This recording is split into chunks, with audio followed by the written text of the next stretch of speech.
groping your way through the underbrush.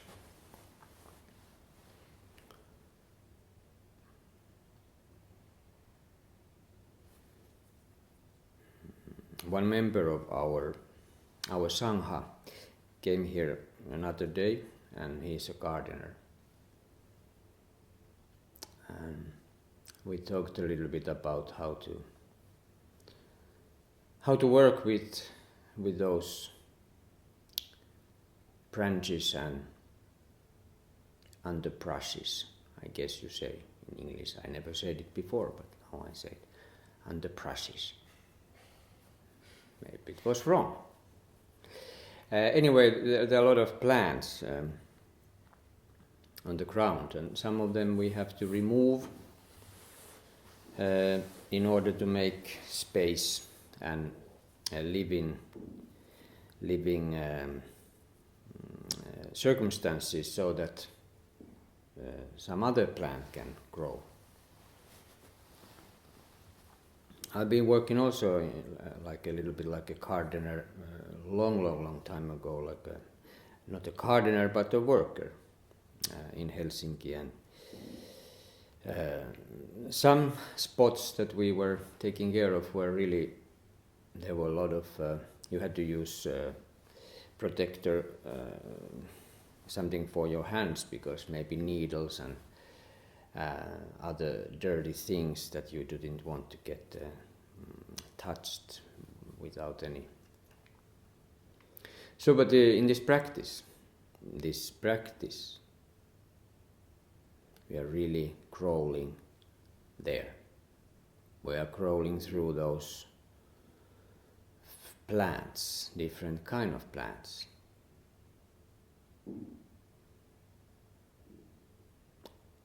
To acquire after the truth.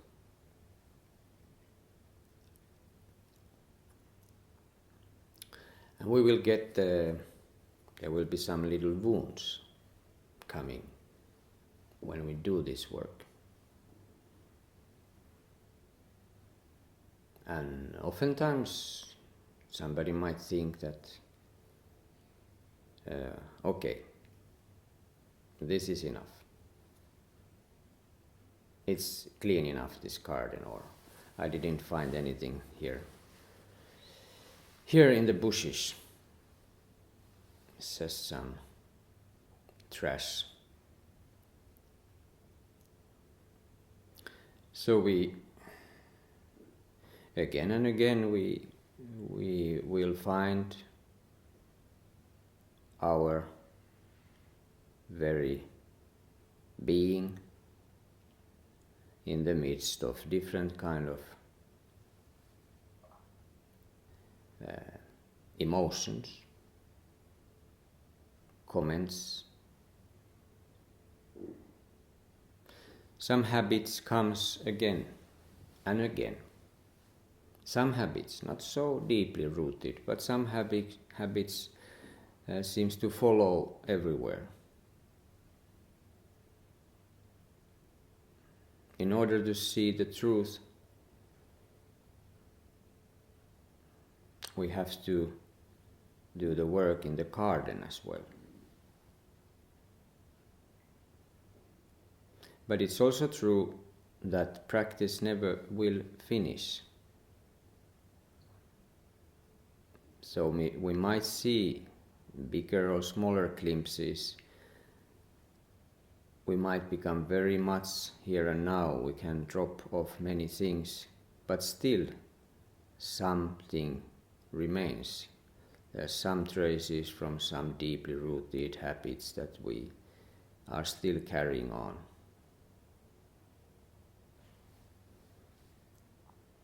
So this takes time. It's a wonderful work. When there's when clearness is here, the work is much more fun. But if it's just darkness, or not the darkness, maybe not a good word. Darkness is a very good place, but confusion. then it's really hard to know what to do. Nothing makes sense.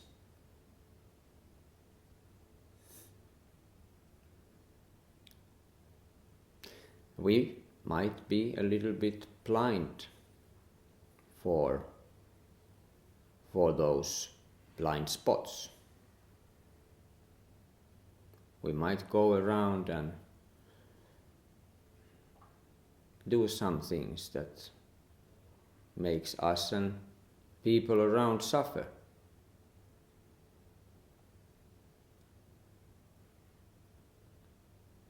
That's why it is an excellent thing to have a Sangha. Because rubbing against each other, these wee little bodhisattvas here are challenged by other little bodhisattvas.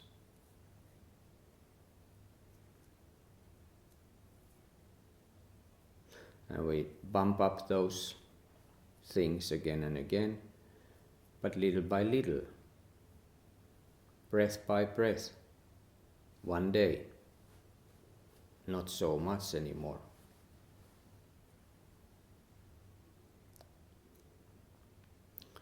So yesterday I talked a little bit about death, I think so at least, and today, why not change the good subject?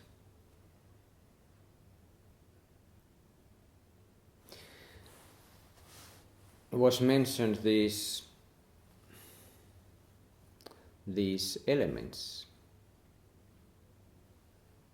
earth, water, fire, wind. And like the second barrier here, Tosotsu made, it's just asking about the fact. Also, a third one is talking about this, but when the light of your eyes is falling, how can you be free from life and death?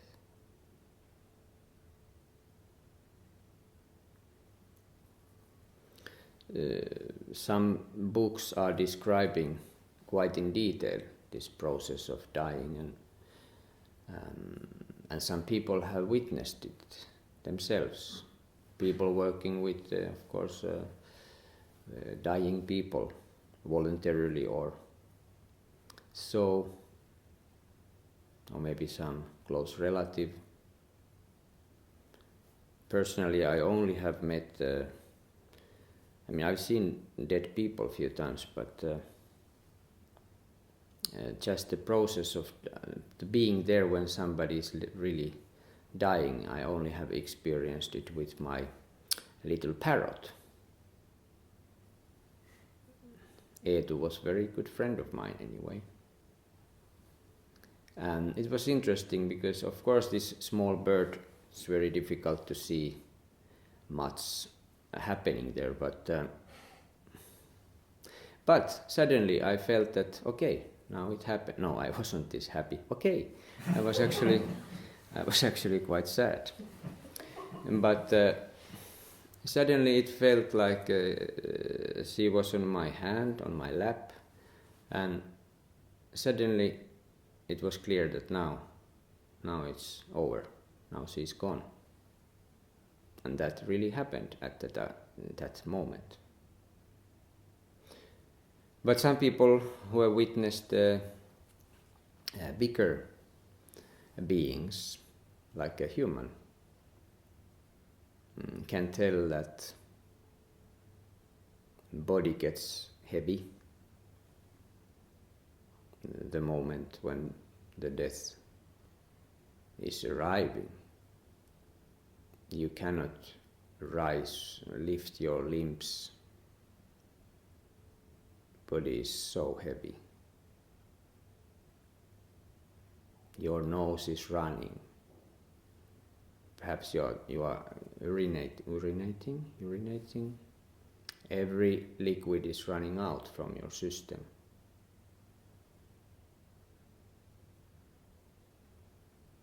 You start to feel cold,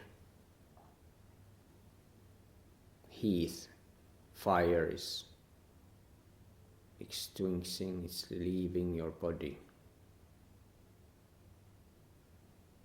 And then finally your breath stops. Wind has settled down. And there you are, almost dead. So those elements makes these bodies possible. Now we can move our arms and we can drink water, and we don't appreciate these little things so often. Or maybe we do, but sometimes we forget.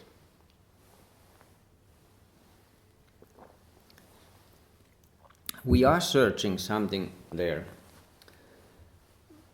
under brushes. But we are maybe not searching for what is very close. We have some ideas. We have some ideas about what it is that we need to find. What is this great thing that makes my life shining, free my life from suffering, makes me happy?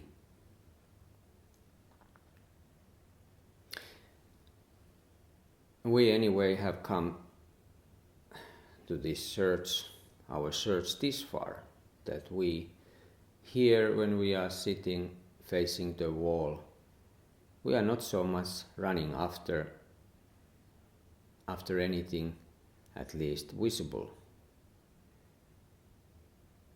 I mean, maybe we have been running around in the world, but now we have come here and making this voluntary stop.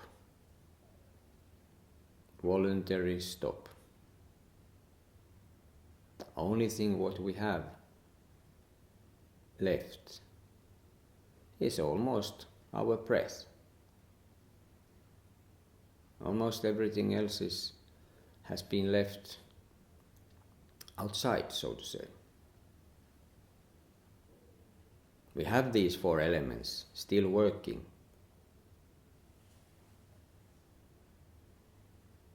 Thoughts are arising. But as I said, one thought doesn't make any harm. Even two. So it's not of course we have thoughts. I mean, we recognize things without thinking. We see and we might, some words comes, it's very simple. Brown wall.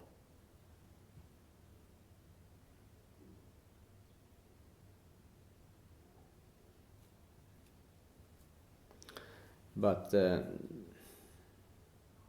it's another story if those words and thoughts starts to so quickly run around that we suddenly have formulate this someone somewhere inside these four elements that we name us. It's me. It's me here. And this probably this is the you say it in English, but this is the culmination, kind of a turning point. We can come to this far, we can come easily We can have a very good Sesshin, we can have many interesting things going on. But then we come to this point where this self is still there, taking all the credits and turning our heads and ruling our lives and other lives as well, other people. And that's the difficult part.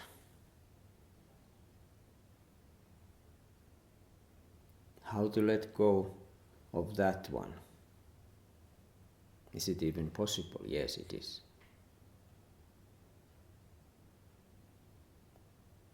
I, together with the great earth and all beings, simultaneously attain the way.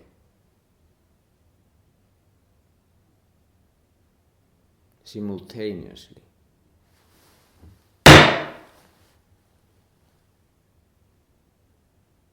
Together with all beings. Everybody.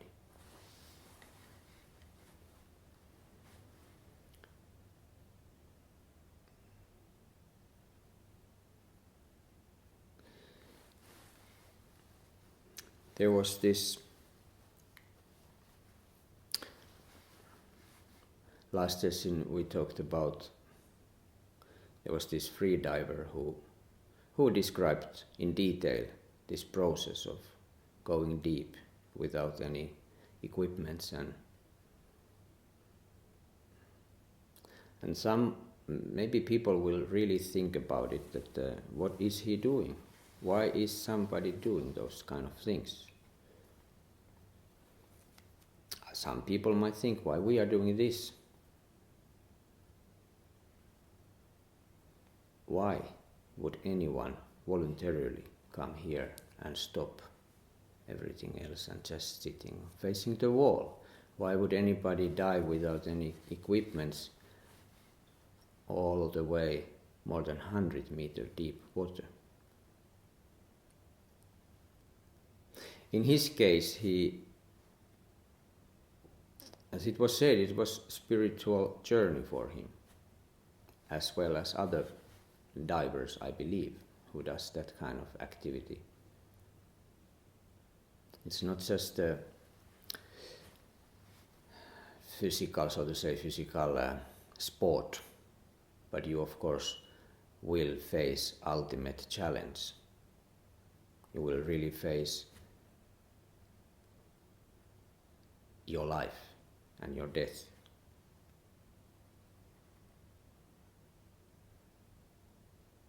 And by practicing this diving, he could do that. He had practiced it. I don't think he made this deep dive when he was first time doing it. It took years and years. In a way, Sesshin is quite deep water.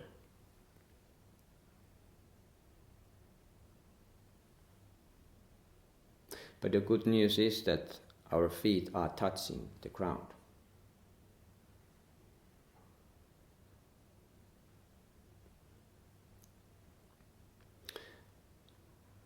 And what he described when he was in a bad place under the water, when the situation almost took over, or took over, when the situation was so bad that he basically could not survive. So what he gave as an advice, and what he did himself, was simply surrender.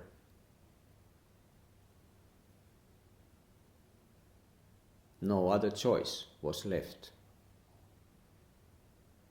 Or the other one, of course, was that he would die physically. But if he would like to make it back to the surface, he had to surrender.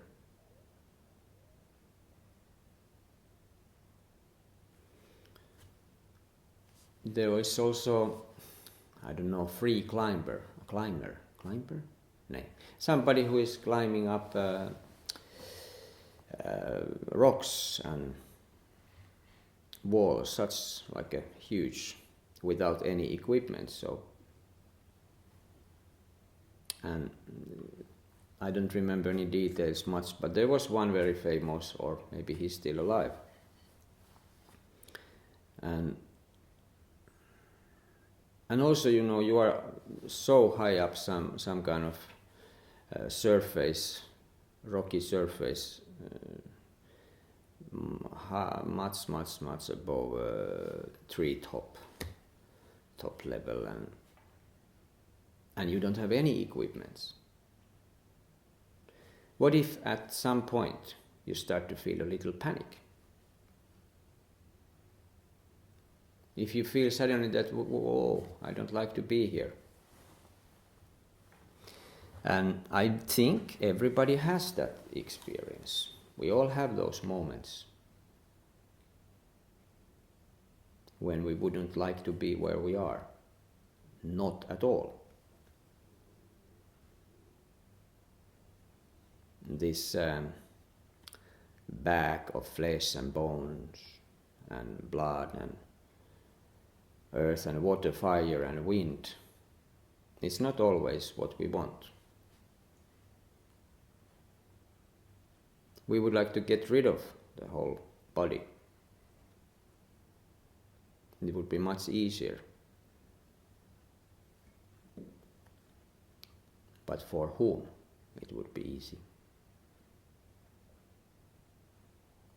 So this free climber,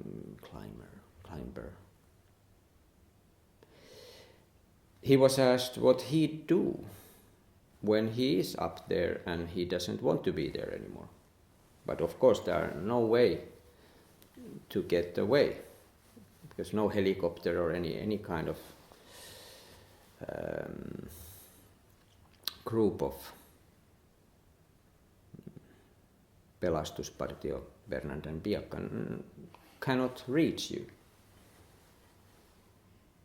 So what he do is he kind of is programming himself, he's telling himself, he's encouraging himself, he's kind of turning his intention so that because the feeling being up there, your adrenaline probably is running quite fast and it feels quite uncomfortable.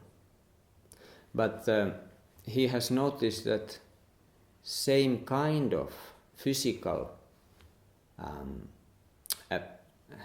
happening, same kind of physical event, bodily effects happens when you are very much into something, when you are curious, interested in.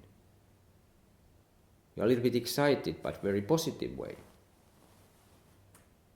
And then he uses these bodily sensations to tell himself that he is very much positively excited and interested in. He's curious about this interesting wall that he suddenly has found himself.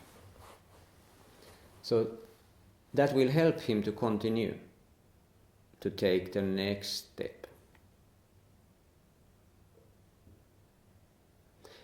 And this reminds me also another story, a little bit similar to this, but this happened much before that, these two.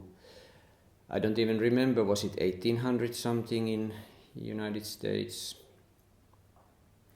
Anyway, it was the time when those people that moved to country from England, invandare, what is it? You know what I mean. White man came and took the land from Indians. Is this politically correct to speak? I don't know. Anyway, those Native Americans,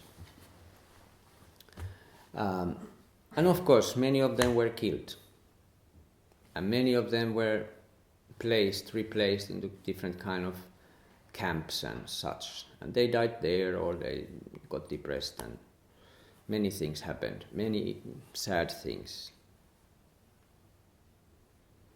But there are few individuals who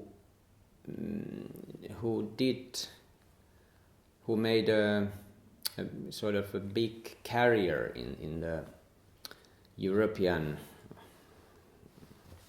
Why can't I speak Finnish? European community. I mean the rulers, those new people who arrived and had taken the land.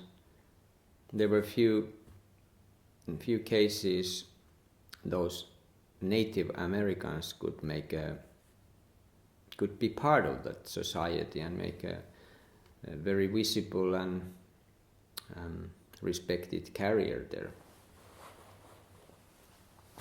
And one of those was, I don't know his name now, but everybody was killed in his family, murdered, and he was basically like no reason to live anymore. He had lost everything. And he couldn't speak language, and he was just captured and kept like probably sort of a slave. But then somehow he survived, and he survived, and he survived, and he got married, and he got children, and he became some kind of a major somewhere. And then he was asked later that how did you survive? What was your secret? Why didn't you give up? Why didn't you give up? Why didn't you start to drink alcohol like your brothers did? Those who still. Why didn't you give up? And he said that he somehow told himself, as the man on the wall, he decided, or he just found it within himself. He found that he is curious. He just wants to see what happens next. He had gave up everything, of course, but still he was alive. He was breathing. All four elements were still there, functioning. One story was done, but he didn't get stuck what he has lost. He didn't get stuck. Now it's like this. Now it's like this, and now it's like this. What will happen next? We don't know to whom, to what we are bumping up next. Nobody knows. Equally, we all are beginners. Just equally. Totally beginner. No one knows this moment. This moment, just here. Newly born. First time like this. Just like this. Never again. Just now. Now, this is born just now. Before our eyes. We've never been here before.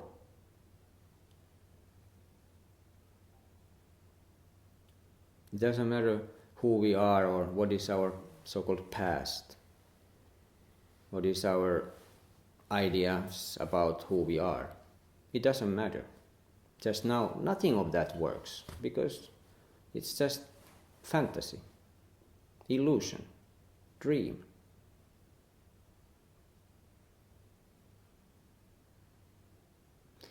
This one breath that we just now are having really doesn't have any name. Has never been like this. It's just now happening. And still we are crawling and looking for, searching something else that will never be here. That thing will never come here.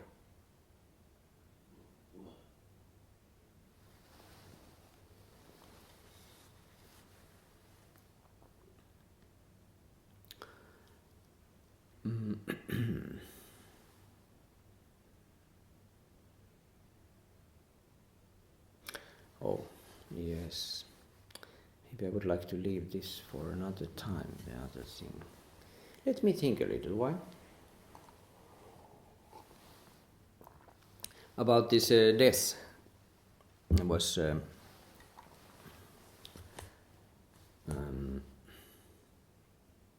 as you know, we've been talking that maybe we could have a graveyard here, only for ash and without urn.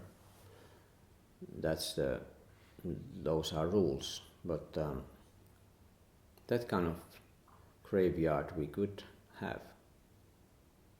It needs some paperwork and so, but I really hope that not so far in the future we would have graveyard.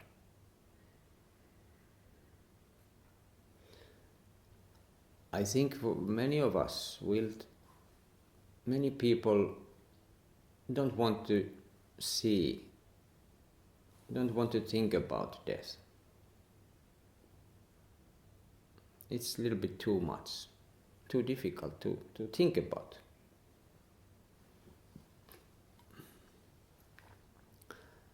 And for practical reasons, of course, many people are actually forced to believe in some belief about life and death. It comes from the family, it comes from the culture that you shouldn't think about too much because you won't get paid and unless you are some few professor, some kind of philosopher or something, or religious figure.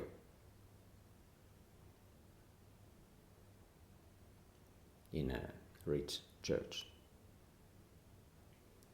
But most of us people here living in this planet have no privilege to even challenge their ideas, their beliefs, because they don't have time. They have to really run after something else. Or if they have time, no one has told, no one has even hinted. It's not really option to stop and turn around and search the light within.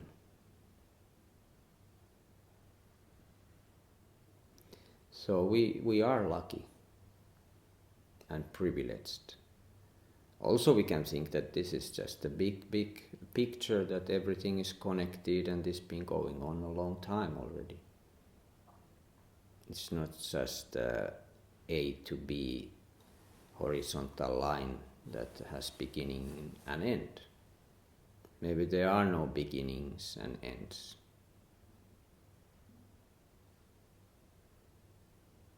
And we are free from the start, beginningless begin. It's just a question and matter of time when we decide to drop unnecessary things from our bags and stop here and start to really look. What is it?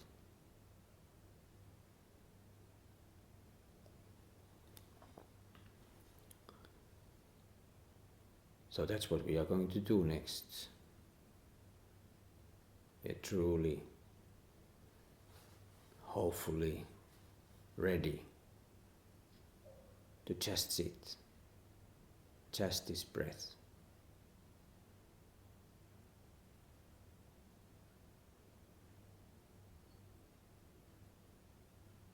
May all beings attain the Buddha way.